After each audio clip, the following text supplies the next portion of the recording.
Hello, I'm Lynn Bondurant, and this is the second show of our four-part Moonwalk series. Today's program is called Adapting to a Space Environment. As the title suggests, this episode shows procedures Apollo operators used in order to make sure the astronauts would be able to survive in outer space. This show explains the function of the different stages of the moon rocket, how the stages separate, and what becomes of them. We pick up the moonwalk story by looking back at some old classic space films that were a Hollywood perspective on future space travel. For most people, a trip to the planets was easy. All you needed was a 10-cent movie ticket and a nickel bag of popcorn.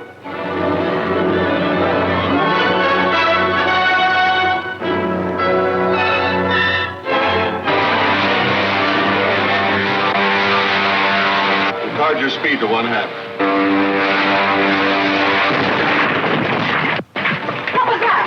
I don't know. 12 Killer Kane's ships coming up fast behind us.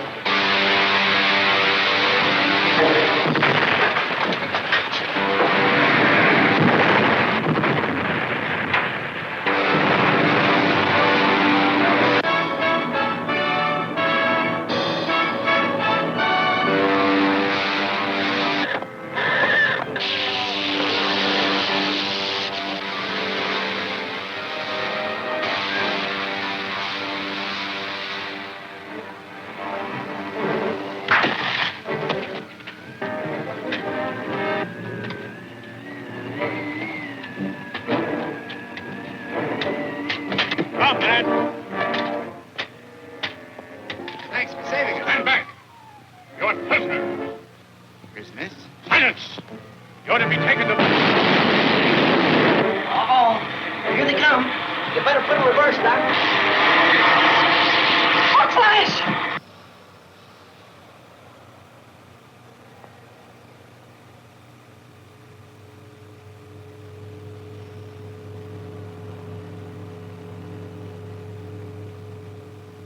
What science fiction in the childhood of the space age could have guessed the shape of reality?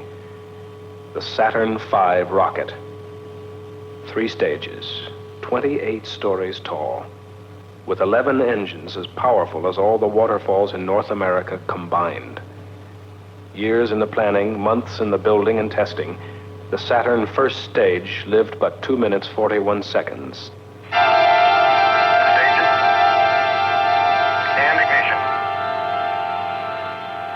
11 Houston, thrust is go. All engines, you're looking good. Roger, you're loud and clear. 2 minutes 41 seconds, time to throw Apollo 40 miles up into the sky, and then an empty shell to fall back into the sea.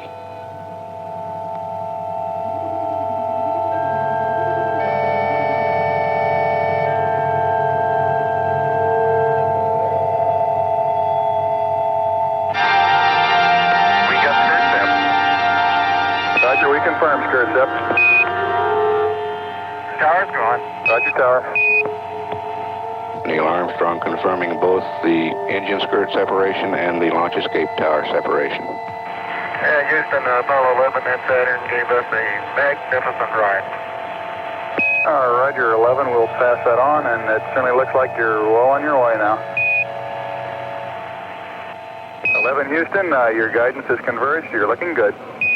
Downrange 140 miles, altitude 62 miles, velocity 10,000. Mission Control in Houston, Texas had taken over from Launch Control at Cape Kennedy for the duration of the 8-day mission. The complicated technology of Apollo Saturn evolved from an ingeniously simple concept: lunar orbit rendezvous. This requires a rocket made in many pieces that discards the useless weight of each piece when its function is completed. The flight began with a vertical lift through the heavy lower atmosphere and a tilt to the east. At 6,000 miles per hour, the empty first stage is discarded to save weight. So is an adapter ring and the unused escape tower. With the second stage firing, it reaches 15,000 miles per hour when it too is jettisoned. The third stage places Apollo in Earth orbit at 17,400 miles per hour. When the spacecraft has been thoroughly checked out by the crew, the third stage fires again, its speed now tearing it free from the grip of Earth's gravity. While coasting outward, the command service module separates and docks for access to the lunar module, and the empty third stage is left behind.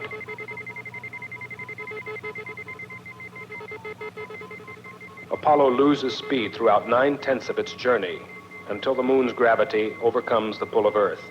Apollo fires in reverse direction, slowing down enough to be captured in orbit about the moon. Armstrong and Aldrin enter the lunar module Eagle, which separates, leaving Collins and the command service module in lunar orbit. Eagle slows still more and brakes to a touchdown on the lunar surface.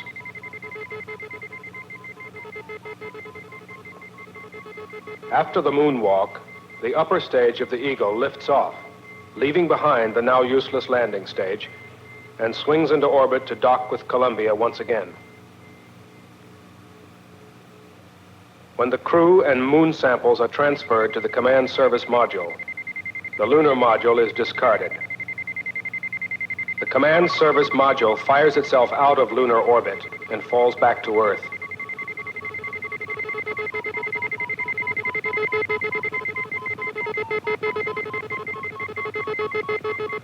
As it approaches the re-entry speed of nearly 25,000 miles per hour, the service module drops away. The command module plunges into the atmosphere, protected by its heat shield. Slowed still more by the heavy lower atmosphere, it parachutes into the sea. The command module, Columbia, is all that remains of the original 3,000 tons of rocket, fuel, and cargo. Apollo 11, this is Houston, over. While in Earth orbit, the Apollo crew had less than 2 hours to check out all their spacecraft systems. The last chance to discover and correct any malfunction before the third stage engine is restarted to break them free of Earth. The trans-lunar injection. We're 10 minutes away from ignition on trans-lunar injection. Apollo 11, this is Houston. You are go for TLI, over. Apollo 11, thank you. Roger that. Apollo 11, this is Houston. Slightly less than 1 minute to ignition, and everything is go. Roger. Ignition. We confirm ignition, and the thrust is go.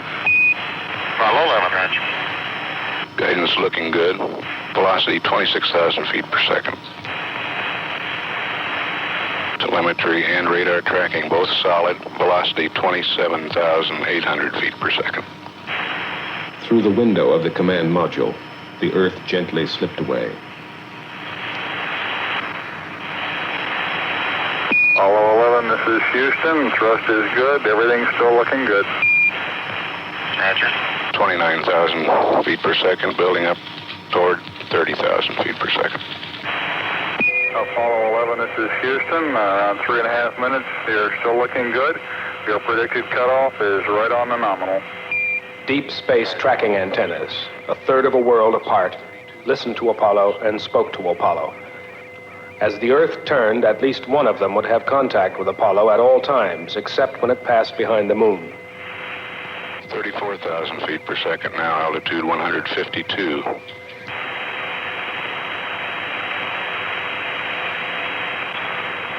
$35,000 feet per second. Cut off. We're showing velocity 35,570 feet per second. Altitude 177 nautical miles. At 3 hours 11 minutes into the mission, Distance from Earth, 3,140 nautical miles. The S-4B is reported in a stable attitude for this separation. Apollo 11, this is Houston. Your go for separation. Okay, Barrow B coming armed. My intent is to use bottle primary 1 as per the checklist, therefore I just turned day on. Roger, we concur with the logic. We're awaiting confirmation of separation. Roger. We confirm the separation here on the ground.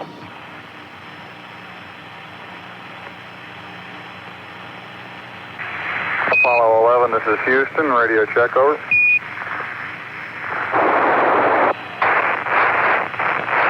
The Goldstone station reports a very weak signal. We believe that Mike Collins is now maneuvering the spacecraft in the transposition and docking maneuver, and the antenna patterns aren't too good at the moment. So we have a weak signal strength. The command service module separated and turned around to dock with Eagle, the lunar module. Apollo 11, this is Houston. How do you read?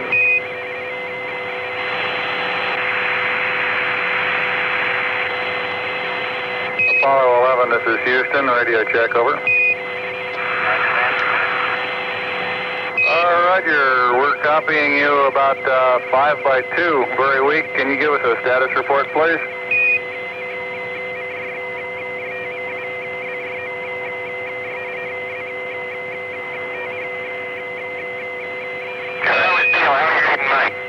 Loud and clear now, Mike, and we understand that you are docked. That's affirmative.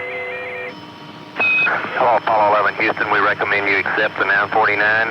Continue through your sequence of sightings, and then we'll analyze the data afterwards, over. Okay. On board was a fourth brain, a small computer called Disky, which solved problems and helped with a long sequence of systems checks and data exchange with Earth. Houston, Apollo 11, star 40 has just disappeared now in the sextant. Could the trunnion angle 47 something be a little high? Stand by. Hello, Apollo 11, Houston. We'd like you to press on to star 44, over. Yeah, Roger. How many more? They found their way across the sea of space, navigating by the same stars that guided Columbus to shores unknown. 11, Houston, we copy. 2 good marks, over. Okay. Okay, drug removal is coming next. 3 days falling to the moon, free of the gravity of Earth. No up or down, no day or night. A sense of stillness while traveling at the speed of a meteor. About how long it'll be before you start closing the limb back up, over. An invisible speck in the night, somewhere between here and there, constantly monitored from Earth.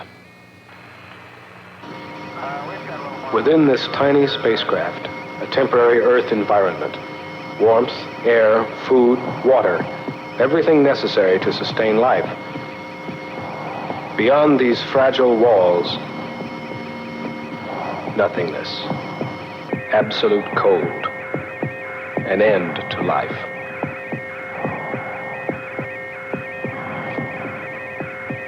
The most important function of the spacecraft, life, was also monitored constantly through telemetry, the heartbeat and breathing of each astronaut. Although each breath was 30,000 feet farther from Earth than the breath before it. Should one heart flutter, it would at once be a matter of concern to millions worlds away. Unlike any other place man had traveled before, space could provide him with nothing. It is a vacuum, devoid of every element needed for life. To send man into this nothingness, to protect him, it was first necessary to define him. What is the human machine? How does it function? What is the nature of its nervous system? Its respiration? Its circulation? Digestion? Sight? Hearing? Balance? Its endurance?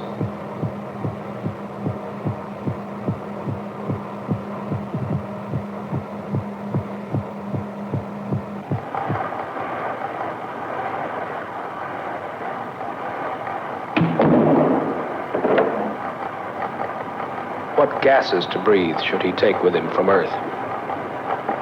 What atmospheric pressure suits him best? Is it possible to give him a more efficient atmosphere for space travel than nature provides on Earth?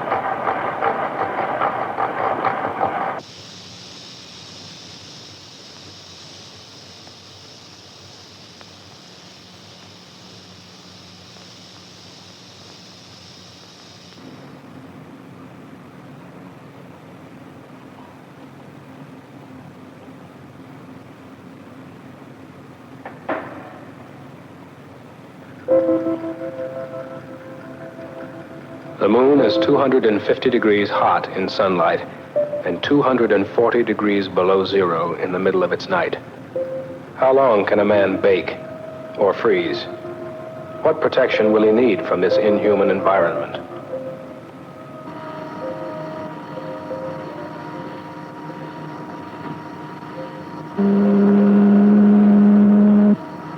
What strains will the heart take when the pressure of gravity is removed from the limbs?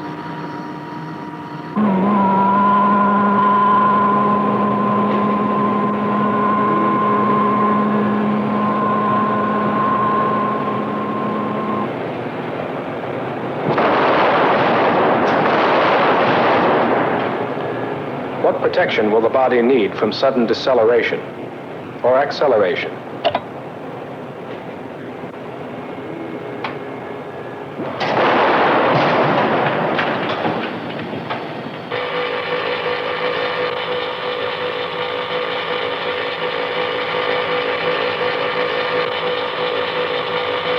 Man's sense of direction, speed, and balance are easily fooled. Can his mind be trained to ignore false signals from his senses?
We were defining the physical man in absolute terms.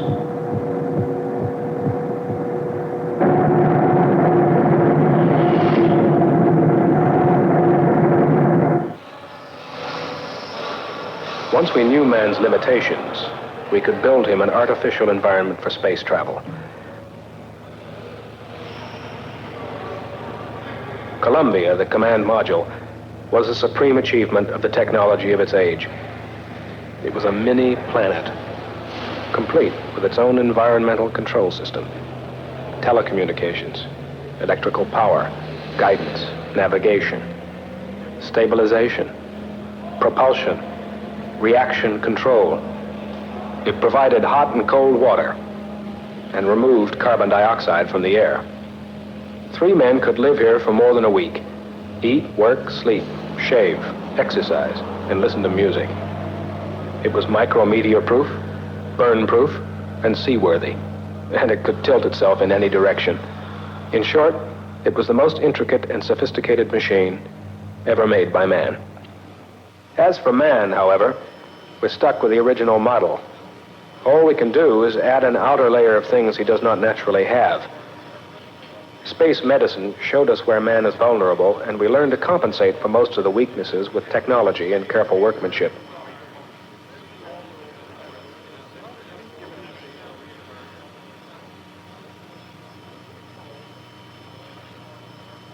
I made boxing gloves before I came here, and the fact is I was an experienced sewer, but I had to learn all over again because it was completely different from what I had sewed before. This was getting right down to a 64th of an inch, and where I had sewed before, you just sewed on a production line. And this here is quality more than quantity. Like, we always think our job is the hardest. Whatever we're doing, we got the hardest job. But when they say, well, go over there and maybe do so-and-so, well, you'll find out that job is harder than yours. And then a lot of times we're sewing or making things, and maybe the girl next to you, she's doing the same thing, but we never see the suit put together. One don't know where this part goes, or the other one don't know where the other part goes. Like the gloves. If they would give you a glove to sew, you wouldn't know where to start. Well, when they're up there in space, you know what parts you've worked on, and you just say, well, I hope that part don't fail because I feel it was my fault if it did. My sentiments is what Hazel said. Well, I was just wondering if my pair of gloves was what he had on. Right, if you make a mistake, if you don't admit it, you have to think about the astronaut too. If you make like a needle hole in the bladder or something like that, well, we don't admit that. That would be on your conscience all the time, seems to me. Because I remember Armstrong and all them used to come in, and they would look around and see what we were doing. And once in a while they'd talk to us and sign we'd get them to sign their autograph. Some of them were real comical. We got a kick out of them. We all wanted to talk to them, I guess. I remember one of them going down the aisle, everybody looked at him, afraid to talk. I said, hi, buddy. Oh, I'd love to go into space. I think it would be really thrilling just to get in there and just blast off. I'd love to go to space and just live there. Every day you get up, you come to work, you go home, you clean house. If we go out there, there's no house, no kids, no clothes. I like to ride in an airplane, and I think I'd like to go into space. And I'd like to wear our own suit that we make. I think I could depend on it.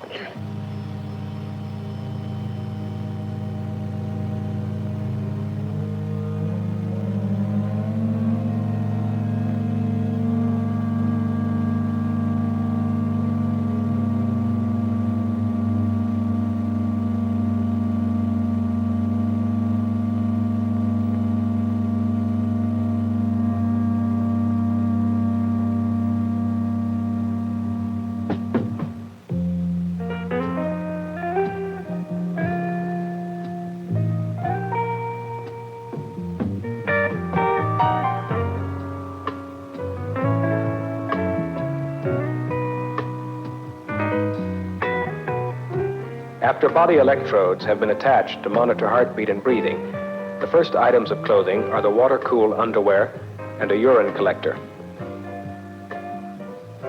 A spacesuit is basically a sealed bag of atmosphere, a stiffened balloon, pumped up to counteract the vacuum of space. It might be called a one-man spaceship of the smallest possible dimensions. The pressure suit has to guard against extreme temperatures, hard radiation from the sun, and tiny meteorites. Yet, it must have the flexibility to allow man to function as he would in his natural Earth environment.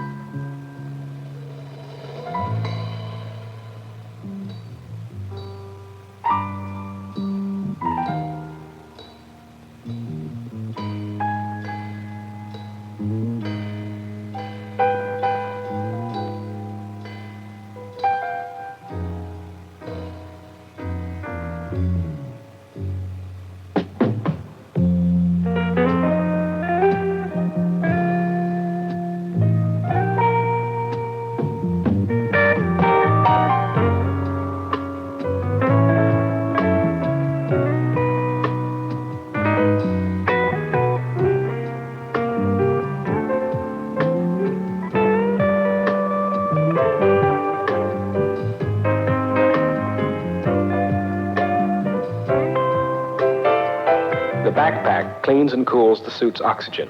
cools and circulates water through the water-cooled underwear, and provides radio communication.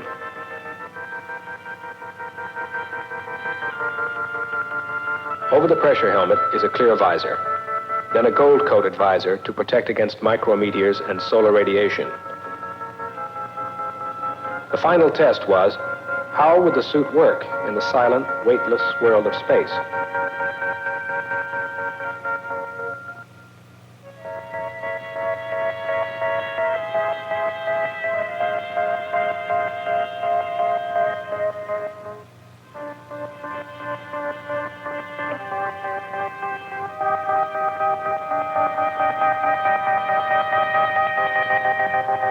Weightlessness on Earth can be experienced only underwater, or in an airplane following a parabolic flight path.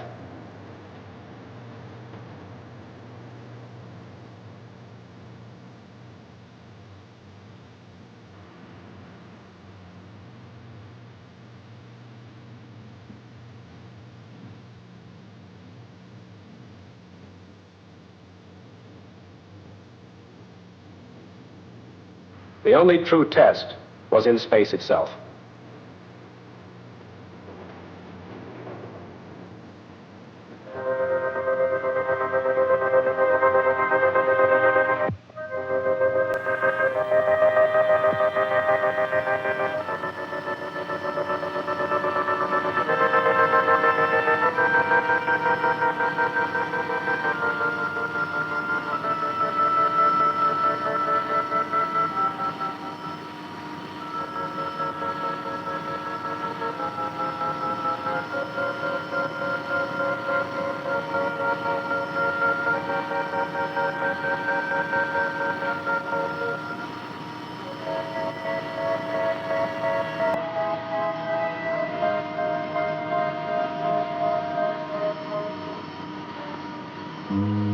No up or down, no day or night. Only the slow creeping of the harsh sunlight through the windows as the spacecraft rotates to keep from getting too hot on one side, too cold on the other.